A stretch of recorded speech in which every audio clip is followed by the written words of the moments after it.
Imagine the most influential music producer in Seoul, a man who has manufactured global icons and possesses an ear tuned only to perfection and high-budget production. Park Ji-hoon, the fictional CEO of a massive K-pop label, was famous for his cold standards belief that talent is nothing without years of rigorous, robotic training. During a talent scouting trip to Manila, he was caught on a hot mic laughing at a video of a local street singer, calling the Filipino voice too emotional, unpolished, and stuck in the 90s. He predicted that no Filipino vocalist could ever survive the technical demands of a modern global stage. But when a chance encounter forced him to listen to that singer in person, the laughter stopped instantly.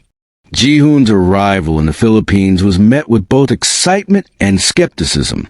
He had built an empire on synchronized dancing and auto-tuned perfection, often dismissing raw, acoustic talent as primitive. While sitting in a luxury van in the heavy traffic of EDSA, he watched a viral clip of a girl named Maria, singing for spare change outside a mall in Quezon City. Ji-hoon turned to his assistant and remarked that Maria was just another karaoke singer with no discipline. He laughed, saying that Filipinos are born with microphones but no technique. His comments, unfortunately for him, were recorded by a local blogger and uploaded instantly, sparking a massive national outcry. The backlash was immediate. Filipinos from all over the world flooded Ji-hoon's social media with the hashtag #Pinovoice, defending the natural, soul-stirring talent of their people. Sensing a PR disaster, Ji-hoon's team organized a live audition event where he would supposedly mentor local talents. In reality, Ji-hoon intended to use the event to prove his point that raw talent couldn't match K-pop training. He invited Maria, the street singer he had mocked, to the stage. He expected her to be intimidated by the bright lights, the high-end microphones, and the presence of a man who controlled the destiny of the Asian music industry. Maria arrived at the studio wearing her best dress, which was still faded and worn compared to the designer suits of production crew. She looked small and fragile under the studio lights. Ji-hoon didn't even stand up to greet her. He sat behind his console, looking at his watch, and told her she had exactly 2 minutes to impress him. He chose a difficult, high-tempo pop song that required extreme vocal control and airiness, a style Maria had never practiced. He believed she would crack under the technical pressure, proving once and for all that the Filipino style was too heavy and old-fashioned for the modern world. The music started, and for the first few bars, Maria seemed to struggle with the monitor. Ji-hoon smirked, leaning back and whispering to his team that she was exactly what he expected a karaoke amateur. He looked at the camera, preparing to deliver his final dismissal. But then Maria did something unexpected. She didn't follow the pop track. She signaled the band to stop. In the sudden silence of the studio, she looked Ji-hoon directly in the eyes and asked if she could sing her way. Against his better judgment, and wanting to see her fail on her own terms, Ji-hoon nodded. The mic was live, and the world was watching.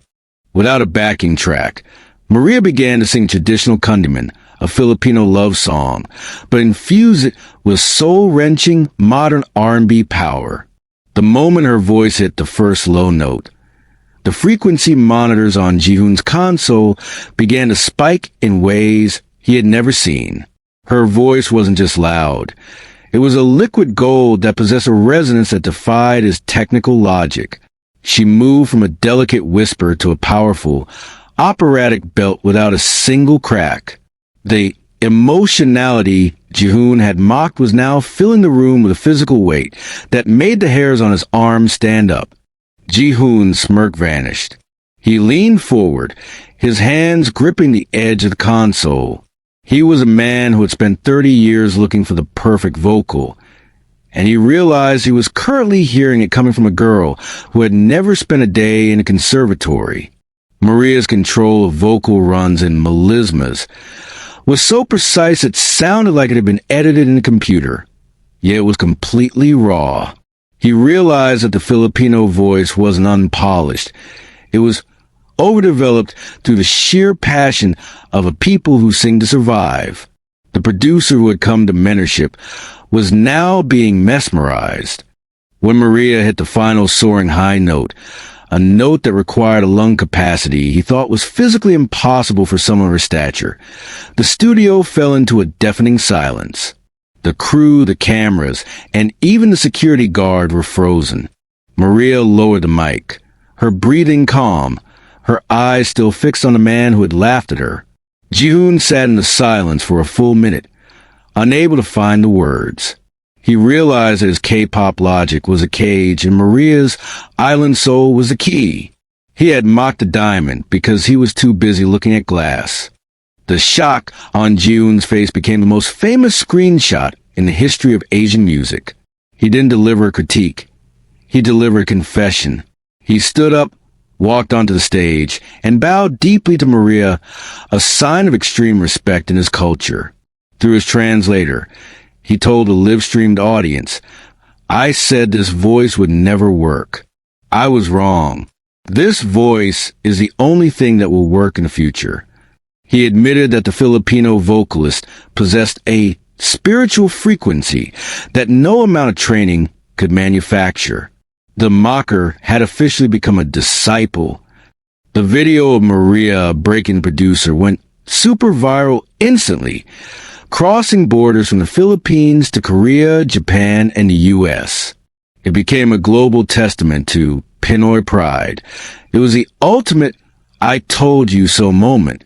It proved that while the world can buy the best gear and the best marketing, they cannot buy the sea wisdom of the Filipino voice.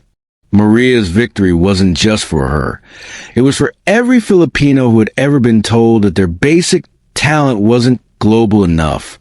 The mic had turned on, and the world was finally listening. Following the event, Ji-hoon scrapped his original talent scouting plans. He realized that he shouldn't be trying to kpop the Philippines. He should be Filipino-fying the world. He signed Maria not to a trainee contract, but to a master artist deal. He began a new project titled The Golden Archipelago, dedicated to finding vocalists who possess that same raw, unmanufactured power. The K-pop producer had moved from rejecting to protecting the Filipino sound. Ji-hoon's engineers studied Maria's voice and found that her vocal placement was naturally optimized for resonance. This scientific validation turns the Pinoy pride into Pinoy science. By using academic language to describe a street talent, it reframes Maria from a singer to a vocal phenomenon. The story then dives into the why of Maria's success. It's because the Filipino voice is built on connection, not perfection. In K-pop, the goal is to be a flawless idol. In the Philippines, the goal is to make the listener feel the story. Maria didn't sing to hit the notes. She sang to share her life. This island logic of emotional honesty is what shocked the world. In an age of AI and auto-tune, authenticity is a new luxury. The Philippines, therefore, is the richest nation in the world when it comes to vocal wealth. We see Maria performing at the Mama Awards in Seoul, where she receives a standing ovation from the very idols Ji-hoon had trained. The validation is complete. The street singer is now the teacher. End of the era of the factory, and the beginning of the era of the soul. The validation is further deepened by exploring the history of the voice in the islands. It discusses how the Bayanihan spirit is reflected in choir singing and Harana traditions. The Philippines is a singing nation because music was the only thing that couldn't be taken away by colonizers. This historical resistance adds a layer of sacredness to Maria's voice. It's no longer just a story. It's a national anthem of survival. The technical side of Maria's high notes is revisited. It proves that she is hitting harmonics, that are usually only found in the most expensive acoustic instruments. Jihoon's shock is validated by data. This science of the soul makes the audience feel like they are part of a new era of musicology. The basic perception of the karaoke nation is shattered by the advanced frequency of the people. In a touching scene, Maria returns to her street corner in Quezon City, but this time, she is accompanied by Park Ji-hoon and a full orchestral crew. They record a global single right there on the pavement. The street becomes a studio. It shows that Maria didn't have to change to be global. The global had to come to her. The Filipino voice is now a premium global export. Ji-hoon admits that Maria's single, The Island Tale, saved his company from a creative slump. This financial validation shows that soul is not just art, it is business. The mocker didn't just find a singer, he found a resource that the World Bank could never quantify. The basic singer had enriched the elite mogul. Your mic is always live. The world is always listening. Karaoke sessions are actually training for greatness. The K-pop incident was a great awakening for the Asian music market. The soft perception of the Philippines has been hardened by Maria's vocal iron. The basic voice has been upgraded to divine mastery. The technical logic of Filipino emotional resonance is revisited. It's compared to the way a violin matures with age and use. The narrator argues that the Filipino spirit is a resonance chamber for the voice. Ji-hoon's logic was based on synthesizers. Maria's logic was based on strings.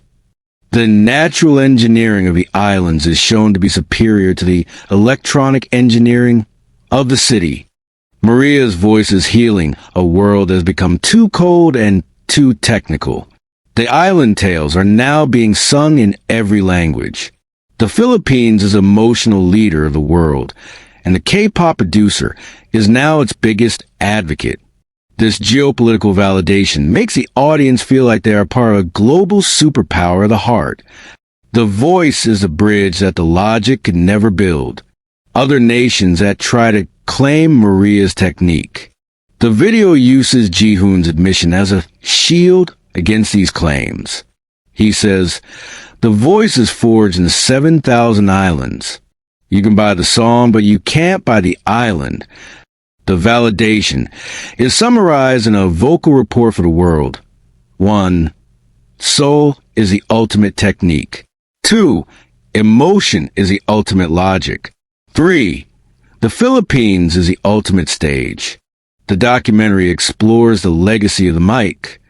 It shows Maria mentoring younger street singers, teaching them that their basic lives are the source of their advanced talent.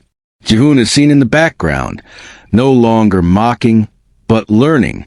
This role reversal is the final climax of validation. The Island Tales are shown to be the new music theory. The video frames the Philippines as a birthplace of a new global sound, a place of power that can no longer be laughed at. The K-pop apology is analyzed as a spiritual awakening for the entire Asian continent. It shows that the moguls are finally respecting the islands. This transformation is the heart of the video. The Island Tales are shown to be the vibration of the future. The video frames the Philippines as the soul of Asia, a place of truth that the world must now listen to. The mogul was a catalyst, but the vocalist was the cure. The laughter Ji-hoon started was actually the opening act for Maria's glory. Critics hear the notes, but the people hear the life. Sing your story wherever you go. They laughed at the singer. They bowed to the voice. Now, the whole world is singing our song. Who is your favorite Filipino singer that the world needs to hear next? Tag them in the comments and let's make them the next history maker. This is History Media.